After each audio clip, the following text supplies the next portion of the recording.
সবাইকে জানাই শুভ জন্মাষ্টমীর অনেক অনেক শুভেচ্ছা আর ভালোবাসা। তাই সকালবেলা চান টান করে বাড়ির ছোট্ট একটু লোকনাথ বাবাকে বাড়িতে পুজো দিয়ে আমি একবারে ড্রেস টেস পরে সব ফুল মিষ্টি সব নিয়ে এসে বেরিয়ে গেলাম মন্দিরে পুজো দেওয়ার জন্য। সকালবেলায় আমাকে দেবাঞ্জন অফিসে যাওয়ার আগে ফুল মালা মিষ্টি সব নিয়ে এসেছিলো। তো যথারীতি আমি তো রেডি হয়ে গেছি, আর আজকে ছিল প্রচণ্ড রোদ্দুর। তো চলে গেলাম টোটো করে মন্দিরে। তো মন্দিরে গিয়ে দেখছি কেউ আসেনি, পুরো ফাঁকা মন্দির, পুরোহিত তো আসেইনি, আর যারা এসেছিলো সবাই পুজো দিয়ে চলে গেছে। মন্দির পুরো ফাঁকা, আর আমি এই ফার্স্ট টাইম গেলাম এই মন্দিরে।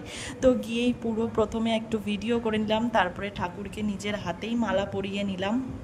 এই দেখি ঠাকুর মশাই চলে এসেছে, আর ঠাকুর মশাই আস্তে আস্তে সবাই আরও যারা যারা ছিল তারাও পুজো দিতে চলেছে। আর দেখো এখানে গোপু সোনাকে সাজাচ্ছে, কি সুন্দর লাগছে গোপু সোনা নতুন জামা কাপড় পরে। তারপরে পুজো শুরু হয়ে গেল।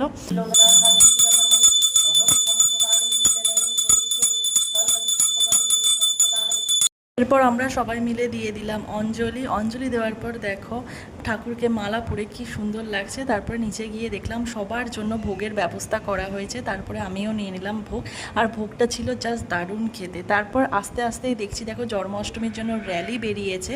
চলো তাহলে আজকে আমার পুজো এরকমভাবেই কাটলো, চলো টাটা।